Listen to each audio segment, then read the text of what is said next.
Vamos ler só até esse momento. E vós, o que dizeis?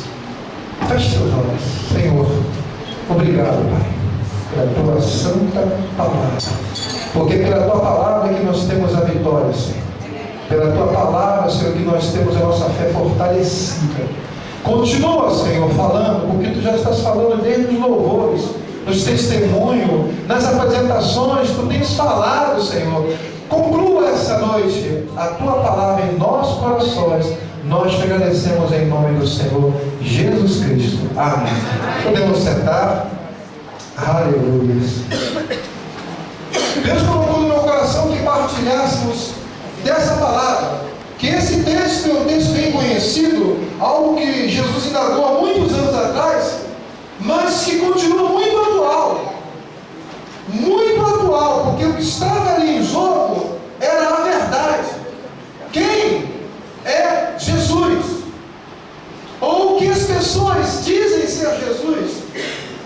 O que as pessoas entendem ser Jesus? O que as pessoas falam e comentam ser o Filho do Homem? Então a verdade ali está em jogo. E nós temos a revelação sobre quem é Jesus na Bíblia. A Bíblia fala do caráter, do amor, da obra de Jesus, do que Ele fez em nós, do que Ele pode fazer, do que Ele vai fazer em nós. A Bíblia fala. Mas aqui a questão era, o que as pessoas estavam entendendo acerca de Jesus, que estava na terra trazendo uma mensagem nova, que estava ali trazendo uma mensagem do reino, e as pessoas ouviam Jesus, viam milagres, e comentavam entre elas. Mas Jesus perguntou: o que eles estão dizendo? O que eles estão entendendo? Como que eles estão vivendo? E a resposta do discípulo foi clara. João Batista, talvez alguns acreditam que é Elias, ou algum profeta. Mas o Senhor perguntou para os seus, como Ele pergunta para nós: e vós, o que eu sou?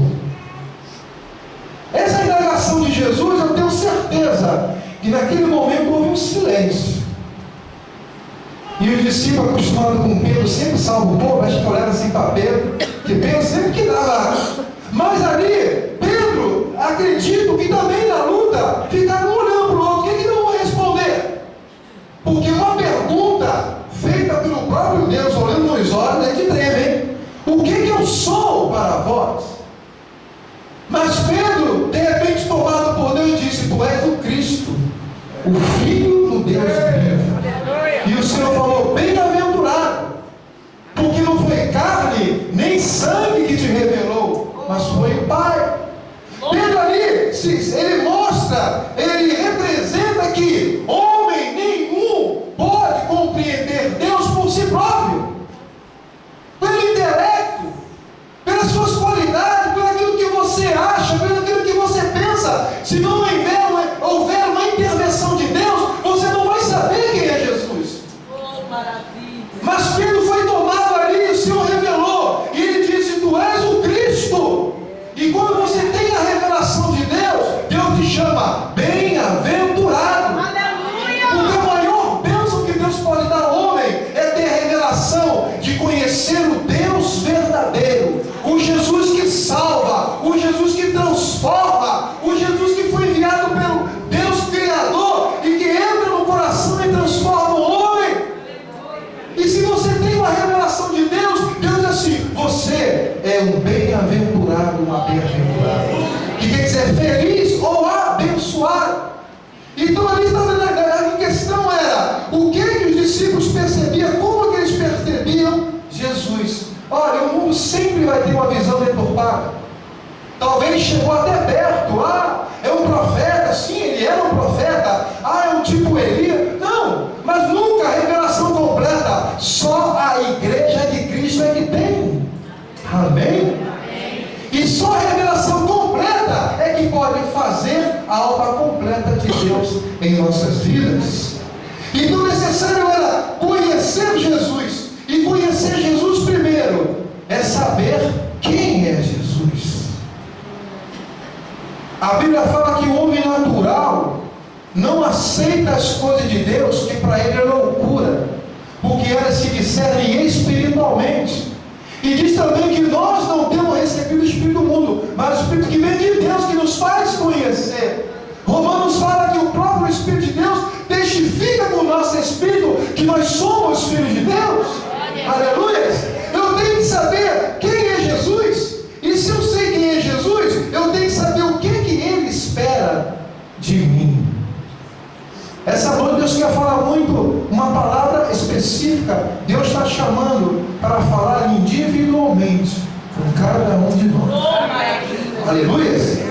João 15 fala da videira verdadeira e diz assim: não foi vós quem me escolheu, pelo contrário, eu vos escolhi e vos designei para que vades e desses fruto, e o fruto permaneça, a fim de que tudo quanto pedires ao meu Pai em meu nome, Ele vos conceda.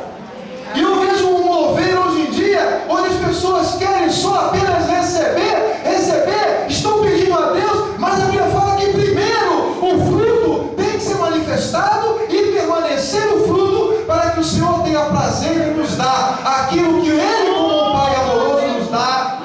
Estão invertendo as ordens. Primeiro querem que Deus dê. Primeiro Deus diz assim: eu quero que o vosso fruto seja brilhante, seja luz, seja manifestado, que é com o nosso fruto que Deus é verdadeiramente conhecido na terra. Ele diz: o fruto permanecer, porque não adianta dizer que no passado eu dei fruto. Eu tenho que dar fruto ontem, hoje dar fruto amanhã. Fruto é a prova de que eu amo e amo com Deus, o Deus que eu adoro, o Deus que eu sirvo.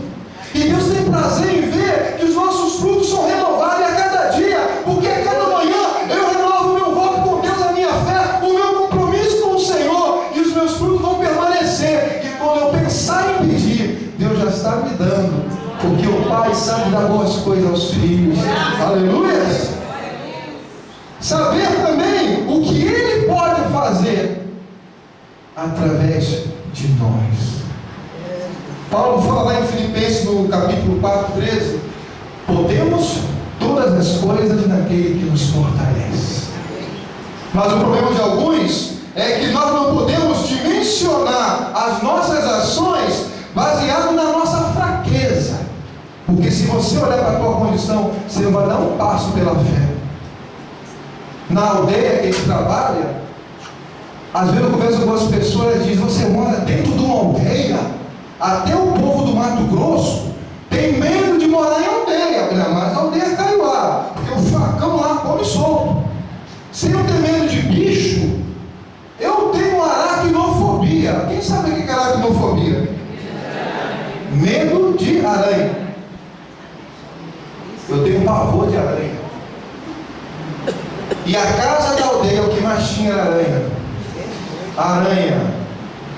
Mexer na roda, sai aranha. Mexe na toalha, tem aranha. Mexe aqui, sai aranha. Tinha dia que era 5 aranhas por dia. Quem tem medo de cobra? Coral, zararaca, cascavel, besouro, sapo desse tamanho ainda no sapato. E as pessoas não sentem medo. Eu vou dizer uma coisa para a igreja: eu sou um dos mais medrosos aqui dentro. Não pensa que missionário é super-homem, porque Deus não chama super-homem. Deus nos chama na nossa fraqueza, para que Ele seja a nossa força. Eu tenho medo de aranha, eu tenho medo de cobra, eu tenho medo de bicho, eu tenho medo de um monte de coisa.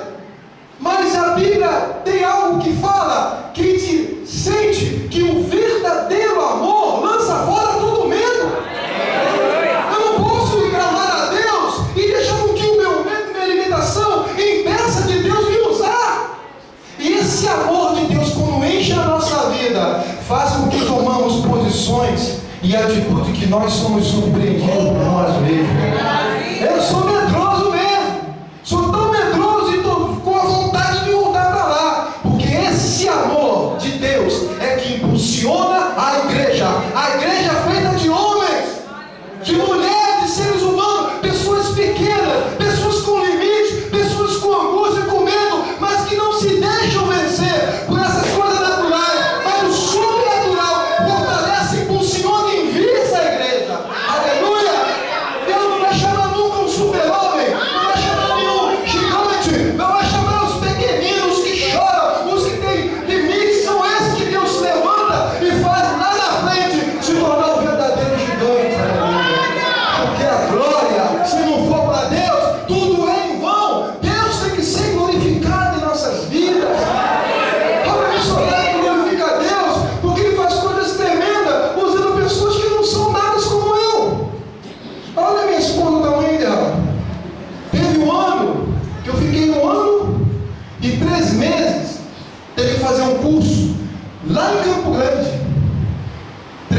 quilômetros de distância.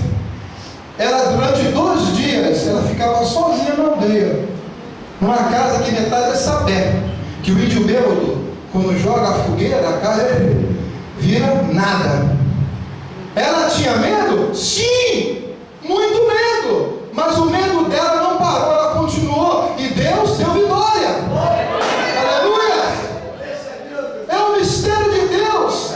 Deus trabalha com um povo simples, porque nós vamos confundir os fortes e os sábios, porque é pela glória de Deus que a igreja se move. É nisso que Satanás fica assim: eu não consigo parar, eu estou matando igreja, eu estou incendiando igreja na Nigéria, parte da África, na Ásia, mas o povo não para, porque é pelo poder de Deus. É o Espírito de Deus que a obra de Deus está avançando. Graças a Deus. E quando você vê a glória, você vê os livramentos, você sente aquela presença de Senhor, a minha vida está valendo a pena. Porque a vida que Deus te deu não foi para você viver só para você. Viva para a glória de Deus. Aleluia. Que vai chegar um tempo, e está chegando, que o Senhor vai recolher a igreja. Vai dizer: agora vem com descanso. Você que chorou, vem agora para o consolo. Você que se sentia só, vem agora, porque eu estarei contigo nos teus braços agora. Vale a pena continuar crendo no Senhor. E se Deus está te chamando para o trabalho, não olha para você, não dimensiona o teu ministério pela tua estatura. São os pequeninos que Deus está chamando. Você não sabe muito, mas o Senhor vai te ensinar. Deixa Deus te usar. Aleluia! Quem conhece Jesus nunca mais é a mesma pessoa. Eu pensava que conhecia Jesus quando eu era punk. Eu era punk de andar com corrente, cabeludo, ir em cemitério, tocava rock and roll, ensaiava na lixeira. Mas se falasse que não tinha Deus, eu me ofendia. Eu tenho Deus, mas o Deus me mantinha na lixeira. Mas quando eu conheci o verdadeiro Deus, Deus já me levou em nações. Porque o verdadeiro Deus transforma o curso da sua vida e muda a sua história. Amém, irmão? Jesus queria saber como que o povo estava percebendo a sua pessoa. Se o povo conhecia ou não. E a palavra de Deus nessa noite é essa: a minha visão de Deus. Se a minha visão de Deus ela não for verdadeira, a minha fé e a minha vida com Deus não vai ser verdadeira.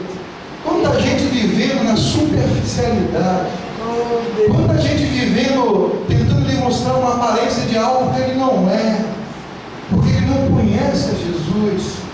Até a mídia está dizendo que são gospel, quantas pessoas dizendo que é de Deus, e não há transformação. Que vida é essa?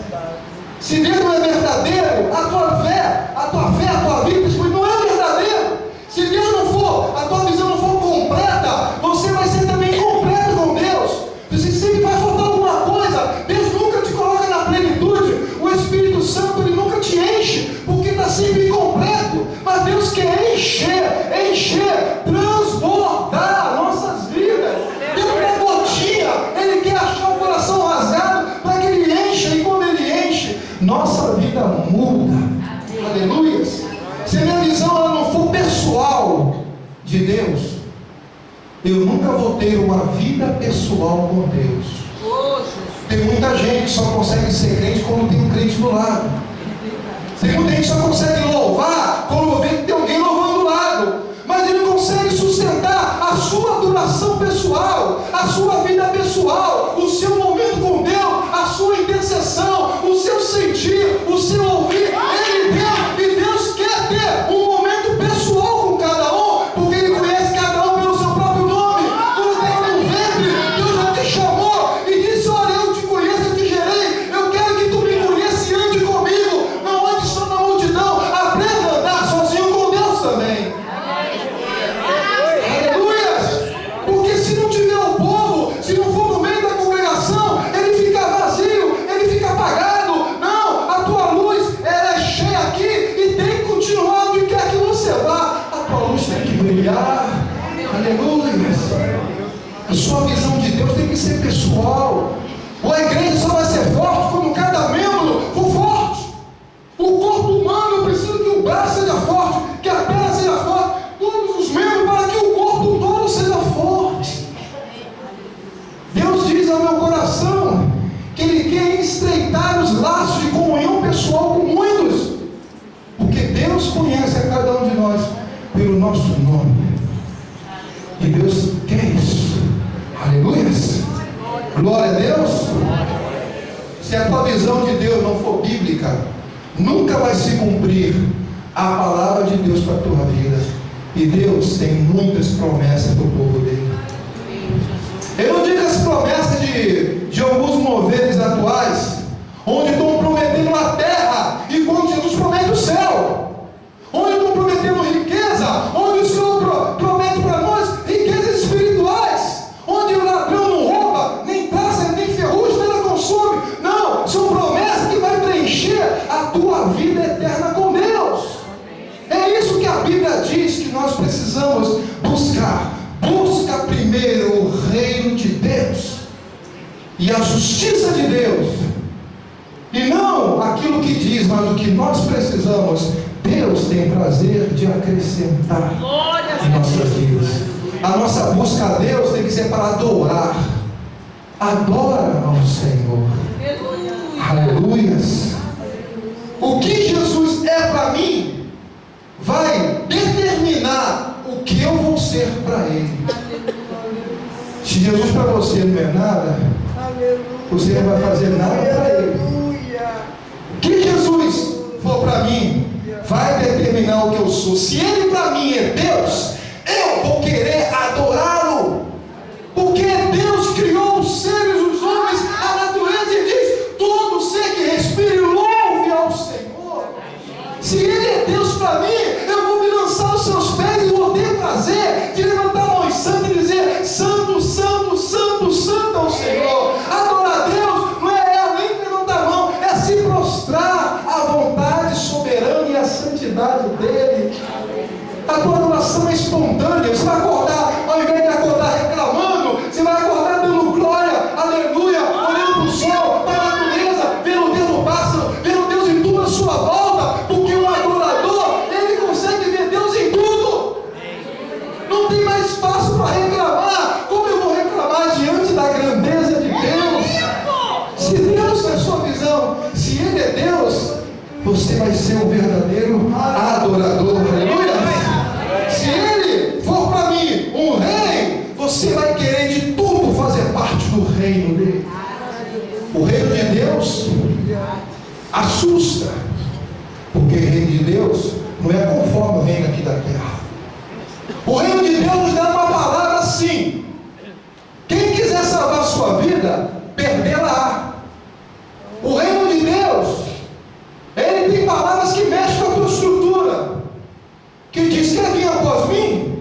Tome a tua cruz e me segue. O reino de Deus te coloca num caminho de justiça. Diz para você assim: abra a mão, abra a mão. Não brigue por aquilo que não vale a pena lutar. Lute por permanecer na presença dele, porque o reino dele na tua vida gera justiça. O reino de Deus é compromisso. Quer conhecer os pensamentos de Deus? Está no reino dele. Quer conhecer a vontade dele? Está no reino dele. O reino dele vai te impulsionar até para campos missionários. O reino de Deus vai te levar para lugares onde você não quer ir. O reino de Deus vai te colocar em posições muito decisivas na tua casa, na tua escola, na tua faculdade. O reino de Deus vai colocar você em xeque. Ou você é de Deus ou não é. Ou você diz que é crente ou não é. Ou você assume que você é a luz ou não é. Você vai ter que perder muito o que você conquistou para reconquistar segundo o reino de Deus, não segundo as normas do reino do mundo. O reino do mundo está enriquecendo muita gente, mas o reino de Deus primeiro ele te empobrece de você mesmo, para depois te enriquecer de Deus e você dar valor às coisas que são realmente de Deus. Reino de Deus não é para qualquer um, não. É para quem está pronto para morrer. Pronto para morrer em qualquer momento, porque ele tem convicção que a morte aqui na terra é a porta para a vida eterna no céu.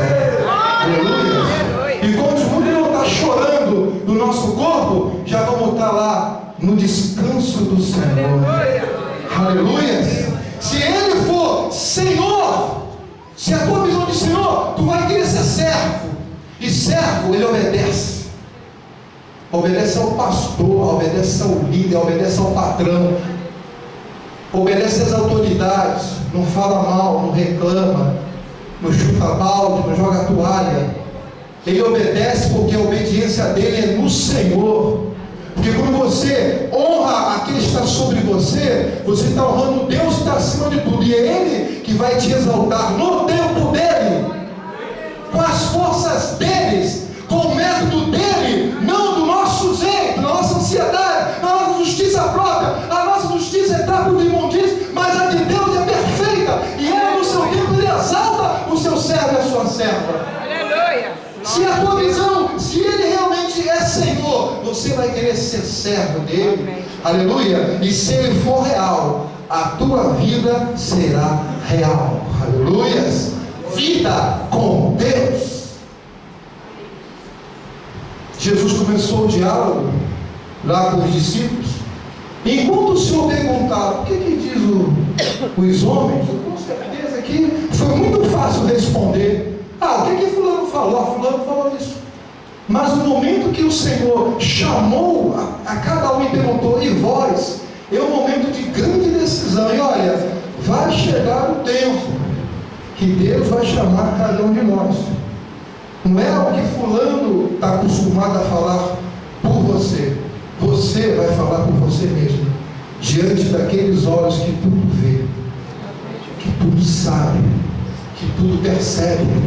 E eu quero, porque comunhão com Deus, presença de Deus, não é para derrubar, é para levantar, é para dar vida, é para fazer a diferença em nossas vidas. Tem pessoas que não vê Jesus e não reconhecem, mas nessa época tinha pessoas que até viam, mas faziam questão de não reconhecer a Deus, que foi a grande oposição que eram os fariseus. Tanto é verdade que quando os soldados vieram correndo, olha, aconteceu um terremoto, veio um anjo e abriu ali, e ele ressuscitou. O que ele falou? Não. Diga que os discípulos roubaram. Isso mostra que tem pessoas que não querem reconhecer Deus, fazem questão de negá-lo. Os fariseus tinham grande oposição a isso. A Bíblia diz assim: confia no Senhor de todo o teu coração e não despriva nos teus próprios conhecimentos. Reconhece em todos os seus caminhos e Ele endireitará as suas veredas. Os fariseus eram o simbolismo da maior resistência do homem para Deus. Por quê? Porque reconhecer Jesus significa estar aberto a mudanças. Até Jesus aparecer, o centro da atenção de Israel era os fariseus. A resposta sobre Deus eram os fariseus. As pessoas buscavam ouvir aconselhamentos, direção dos fariseus. E quando Jesus aparece, significava o seguinte: que agora era uma nova etapa, uma nova leitura do reino, mas eles se opuseram, que não quiseram abrir mão de deixar Deus manifestar a sua glória.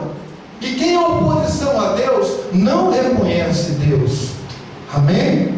Eles tinham que deixar de ser o centro para que Cristo fosse o centro das atenções, porque o Filho de Deus fora revelado naqueles tempos para que toda a humanidade fosse salva pelo Senhor.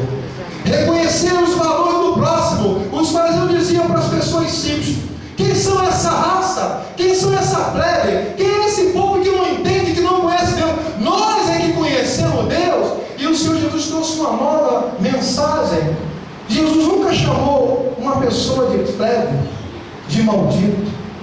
Jesus, ele parava e ouvia a prostituta e amava a prostituta e dizia: não peque mais. Jesus tocava no leproso e dizia: ser limpo. Ele falava com o romano que era um inimigo, mas o inimigo do homem não é um homem, então o romano nunca foi inimigo. Deus veio para isso, para salvar também os romanos, os publicanos, as pessoas que eram excluídas, o pessoal daquela área da Samaria, que era visto como o pior povo. Jesus sentava, conversava. Jesus veio para manifestar manifestar que todos os seres humanos eram importantes para Deus. Ele falou: o médico não veio para quem está são, veio para quem está doente. Aceitar Jesus, reconhecer Jesus, seria necessário dividir essa honra, abrir mão do espaço, reconhecer os seus limites. E os fariseus oravam alto na sinagoga, nas praças, para dizer: eu sou mais espiritual do que vocês. Olha como é que eu oro bonito. Barua, calma, Maria, morrendo, mera, rolando, chefe de samba. Muitas palavras, repetição. Queriam os primeiros lugares, queriam ser destacados, queriam ser aplaudidos, mas no reino de Deus, Ele tira toda a centralidade humana e coloca um trono no meio do coração e do caráter do homem, e Ele se torna adorador. Jesus veio trazer essa proposta tão maravilhosa, mas é uma proposta só para quem tem um coração quebrantado, que vai se identificar com isso. O cristão verdadeiro, ele se identifica com Jesus, ele se identifica com o Rei, ele se acultura a essas novas leis, ao novo costume.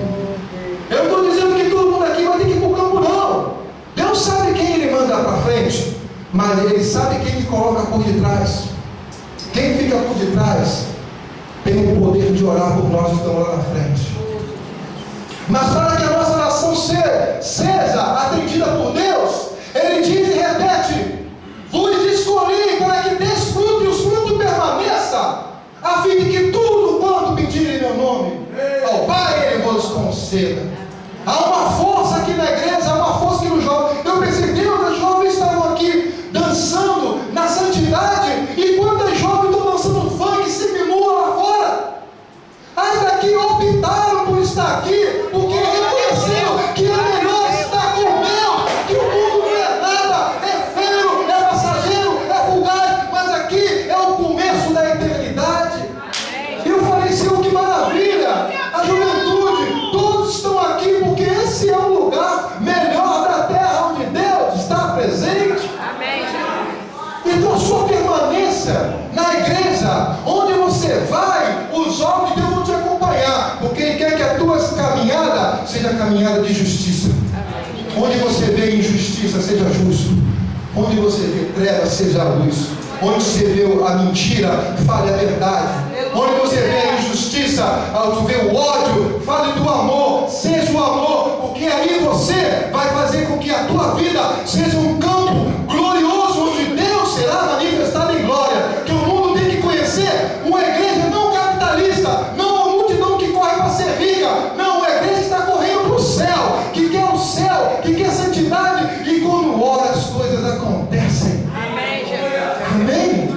Cada um aqui, eu estava ouvindo a participação, sentindo no meu espírito. É isso que Deus quer.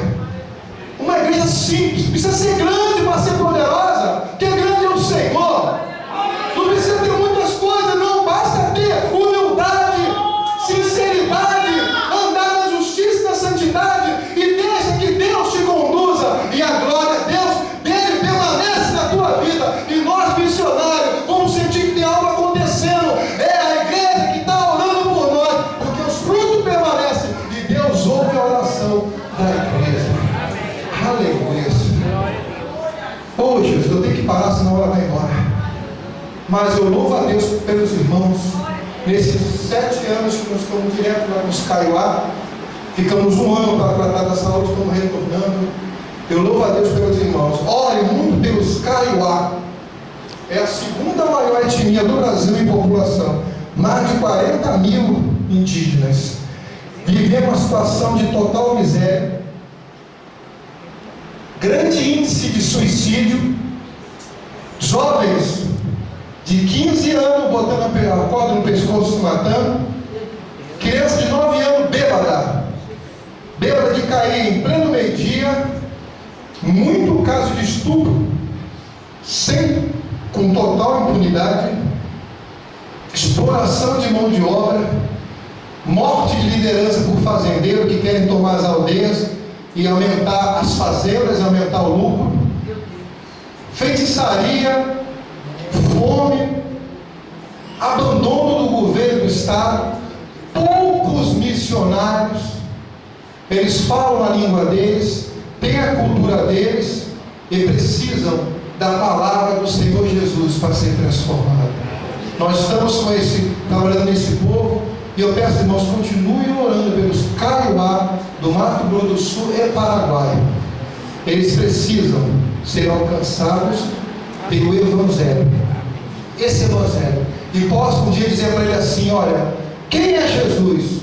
Ele vai dizer: Jesus é o meu Salvador e o meu Libertador. Ele transformou a minha vida, a minha família, e vai transformar a minha aldeia. A Bíblia terminou agora, já tem a Bíblia completa no Kaiowá. Foi entregue agora dia 31, uma grande vitória. E muito mais vitórias vão acontecer, porque os irmãos vão continuar orando, e muitos outros que são parceiros de oração vão estar orando. Mas saiba, a tua oração, ela tem o poder de chegar ao trono de Deus. Então somente deixa Jesus te chamar e ter uma intimidade pessoal contigo. E diga: Senhor, eu quero ser uma árvore frutífera, que meus frutos permaneçam, te glorifiquem, para que a minha intercessão continue movendo todo o crescimento dessa igreja e da obra missionária. Eu agradeço, irmãos, pela oportunidade. Peço perdão que já estourei o horário, mas foi bom estarmos aqui.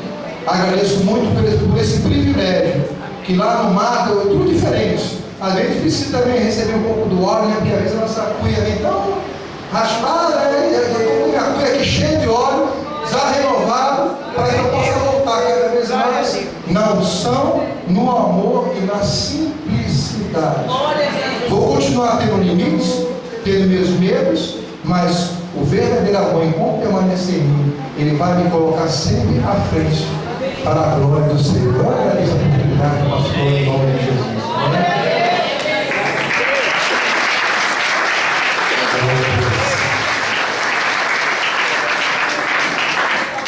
Quando o pastor estava falando assim, lá do facão corre solto, ele estava falando sobre morte mesmo. Morte a base de facão. Não é brincadeira, não. Eles já correram risco de vida em umas situações como essa. Mas o Senhor os tem guardado. Amém, amado? E a igreja precisa estar orando por eles. Vamos ficar de pé. Eu queria chamar a esposa. Pode vir aqui, querido. Ajuda a glória a Deus. Tira as mãos para cá. Vamos orar por eles. Que o Senhor nos abençoe. Continue nos guardando, nos usando.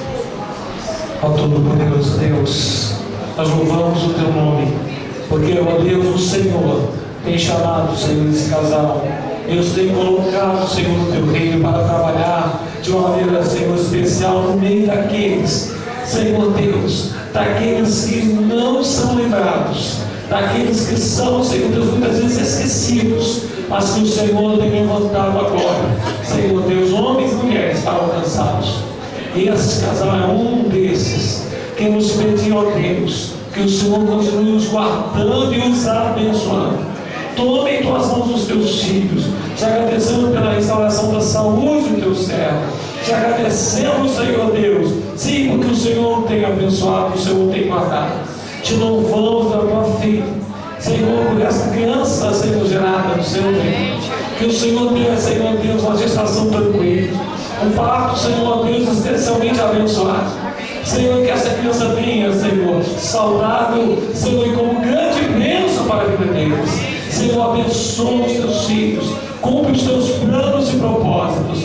O Senhor sabe, ó Deus, é uma nova fase, Senhor, uma nova caminhada, Senhor, algumas propostas. Senhor, cumpre o teu plano, cumpre o teu desejo, porque a tua vontade é boa, perfeita e agradável. Mas, Senhor, continua sustentando os teus filhos e usando os teus filhos. É a nossa oração, em nome de Jesus. Amém.